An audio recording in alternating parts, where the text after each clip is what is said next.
Don't let them tell you because of your background or where you came from or what your education level is. We've got examples. You give me the excuse of why someone can't make it, and I'll show you someone who's doing it. Yeah. Because they decided they wanted to. I mean, there's millions of examples. I got a great one in my own family. My mom, my wife's, some of you meet Pam, and she'll come to Jamaica with us. Finally, ever since the grandkids, she doesn't come to these events anymore. All right. She used to go everywhere with me. But you'll meet Pam. But Pam's mom, who happens to be Filipina, Pam's mom was blind at 2 years old in 1917 when the flu went around the world. I think it was called the Spanish flu or something like that. It burned her optic nerve. She was blind. Many of the kids in her village died. So she was fortunate to just go blind instead of passing on from it. But she grew all of her life was blind, and she went on to become one of the most amazing people. She never thought of herself as handicapped.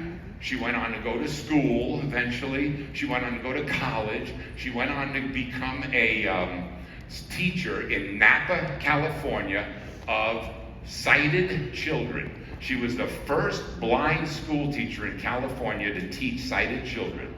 And high school kids taught English. And she was amazing. And she just didn't believe there was anything she couldn't do. I can tell you stories. One of my favorite ones is one time Pam and I go up there on our motorcycle. I got a big Harley. Pam and I ride up to see her. This, of course, years ago before she passed on. And so while we were there, I said, Nanny, I said, you want to go for a ride? She said, yeah. So I put her on the back of the motorcycle, took her out for a ride. When I got back on the ride, I said, hey, Nanny, you want to learn how to drive the bike? Yeah, what do I do? Not even a hesitation. By the way, she drove a car. We took her into a parking lot. She wanted to drive a car. We took her into a parking lot, told her what to do, and she did it. Of course, we had to explain what, because she just had no fear. She tried to do anything. That handicap that we would have looked at, she never even thought of as a handicap. I watched, she would cook. She did all of her cooking. Her finger was always in the glass or the pot, how high the water came. She had 6 daughters and raised 6 daughters. Never bothered her. When her husband passed, Pam's dad passed, she lived on her own. She refused to live with someone else. She wanted to live on her own. And she still had a wood-burning stove back then. She would go out and get wood, put it into the stove to heat the house. This is in Northern California. And we finally said, okay, this is not it. We bought her a pellet stove, so at least there were pellets. But that's all she wanted. Amazing person, because she believed she could do anything. She was never in this box. She wouldn't allow anybody to put her in that box because she didn't want it. And folks, neither do you. You don't deserve it either. And as we leave here, folks, let me tell you about one of the things I want to do. Oh, oops, there was nothing. No, not the box. There you go. I forgot to click on that. Don't ever let anybody put you back in that box.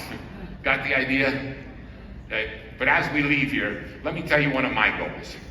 One of my goals is that I want to see us grow this business, not just here, but around the world.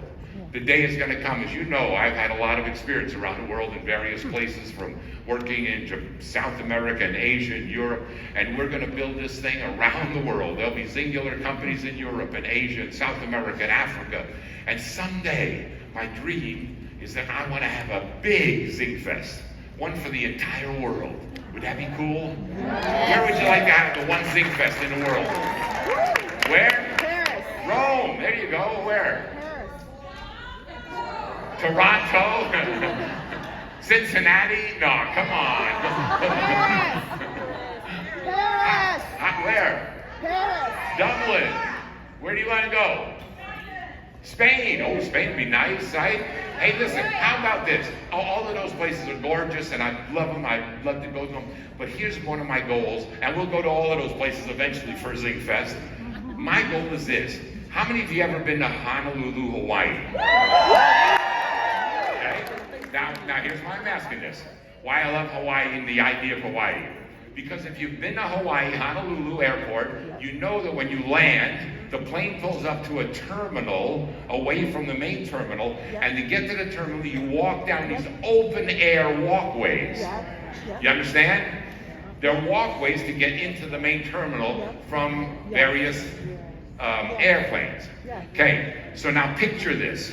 So we have a Xyngfest, and we do it in Honolulu. And what we do is we have planes coming in from all over the world. We get a 777 coming in from Africa, and one from Asia, and a 777 from Europe, and a 777 from South America, and a 777 coming in from Australia, and another 777 from New York, and from California, and from Texas, 2 from Texas. We got a lot of Texans here.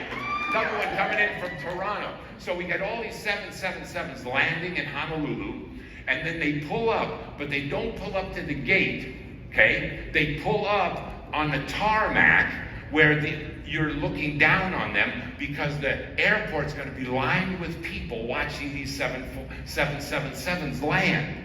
Got the idea? Yeah. So all of these open air walkways, and people are looking down on the walkways and watching what's going on with these planes. And you're going to pull up, and the stairs are going to come out. You don't go into the terminal. Nope. You go downstairs, and then there's going to be a red carpet rolled out that goes all the way into the building.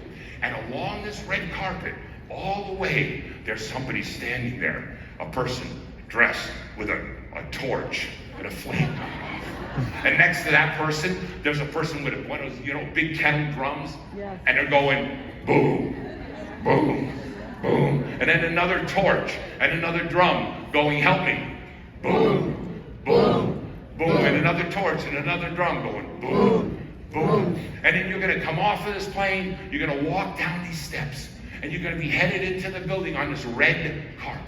And as you're walking through these people with the torches and the drums going boom, boom, boom, and another one going boom, boom. As you walk through this red carpet, you and your husband, you and your wife, you'll be walking down, and you start to think, there's something funny going on here. There's something strange about this walk we're going on. All of these people with the torches and the drum going boom, boom, boom. And finally you figured out. You got it. You understand. All of these people holding the torches and beating the drums are all of your friends and family and relatives who told you it would never work.